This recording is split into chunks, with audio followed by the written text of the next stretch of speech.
میخوایی یه خوراک چیلی درست کنی که هم خوشمزه باشه هم هیجان انگیز؟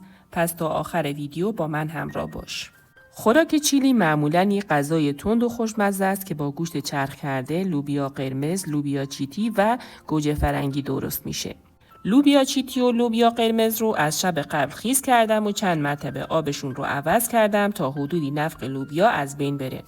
بعد از آب کشی داخل زودپز ریختم و مقداری آب اضافه کردم و گذاشتم به مدت 30 دقیقه بپزه. یه دونه پیاز رو که نگینی ریز خورد کردم داخل روغن تفت دادم تا سبک و طلایی بشه.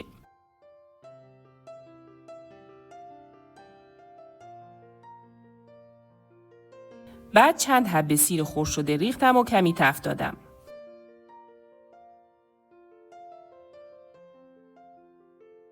این خوراک خوشمزه نیاز به مقداری گوشت چرخ کرده داره که قابل حذف هست، ولی پیشنهاد میکنم حتما با گوشت درست کنید. گوشت چرخ کرده رو تفت دادم تا رنگش تغییر کنه و از هم جدا بشه. حالا وقت اضافه کردن ادویه هاست که شامل پاپریکای تند، پودر تخم گشنیز، پودر زیره، فلفل سیاه هستش. تفت دادم تا عطر ادویه ها آزاد بشه.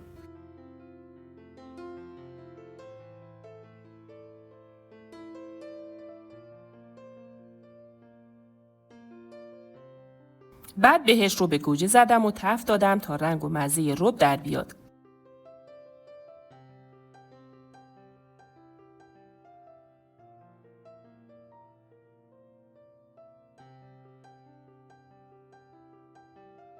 پوره گوجه فرنگی ریختم روی بقیه مواد و گذاشتم 20 دقیقه تا مزه ها حسابی به خورد هم برن. اگه طعم این خوراک به دلتون نشست لایک کنید و کانال رو سابسکرایب کنید تا ویدیوهای جدید رو از دست ندید.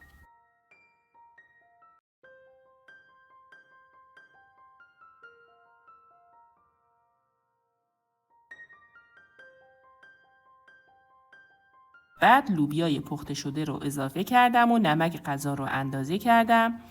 نیم ساعت با شعله ملایم اجازه دادم تا خوراک حسابی جا بیفته. معمولاً خوراک چیلی با نون یا برنج سرو میشه و گاهی با خامه یا پنیر تزیین میشه. این خوراک بیشترین محبوبیت رو در مکزیک و جنوب آمریکا داره.